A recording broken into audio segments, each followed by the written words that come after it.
sebagai tanda syukur kita atas kenikmatan yang besar sekali. Apa kenikmatan yang besar itu? Yaitu diturunkannya Al-Quran sebagai mukjizat daripada Nabi kita Muhammad SAW yang abadi. Ya, Al-Quran sebagai mukjizat yang abadi. Di dalam Al-Quran itu ada obat dari berbagai macam penyakit. Ya, penyakit apa sudah saya jelaskan di depan. Ya, penyakit lahir dan batin. Ya, penyakit batin, penyakit kebodohan, ya, penyakit daripada ya kegelapan batin.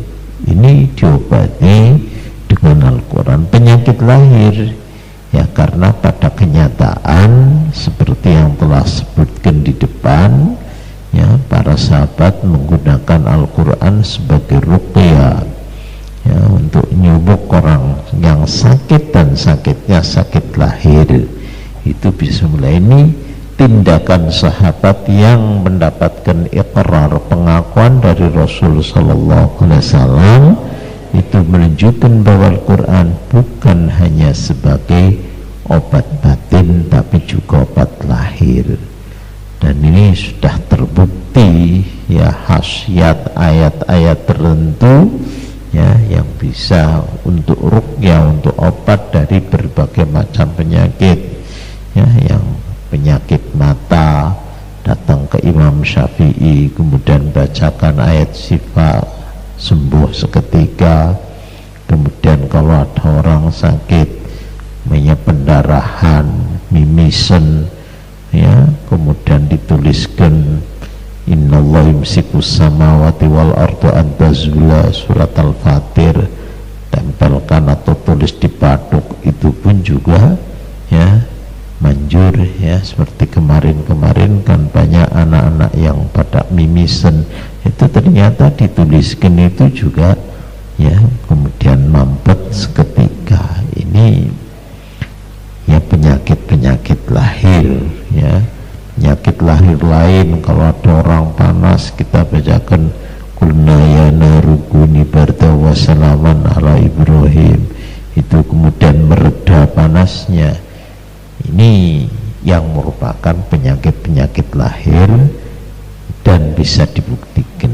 Ya hal ini karenanya ya kita patut sebagai umat Muhammad sallallahu alaihi wasallam ya bersyukur kepada Allah Subhanahu wa taala karena punya mukjizat yang hebat dan bisa jadi syifa ya dari penyakit lahir dan batin. Di samping itu pula juga Al-Quran adalah ya jadi alat dihakil muskilat ya untuk menyelesaikan berbagai macam problematika ya, di mana manusia hidup tidak lepas dari problem lah, mengatasi. Dan kalau kita mau cari jalan keluar, way out daripada muskilat-muskilat, Quran ini merupakan alat untuk ya jadikan jalan keluar lihalil muskilat ya, untuk menyelesaikan berbagai macam problematika manusia. Al-Quran pula ya sebagai senjata yang ampuh untuk menyelamatkan kita dari kegelapan ya, kegelapan macam-macam, gelap dalam usaha, gelap dalam berekonomi, gelap di dalam berumah tangga, gelap di dalam bermasyarakat, gelap di dalam pergaulan ya, gelap di dalam urusan ya yang terkecil sampai urusan negara, urusan dunia. Ya Al-Quran itu sebagai al-munqidh minadz-dzulumat ya, penerang dari berbagai macam kegelapan.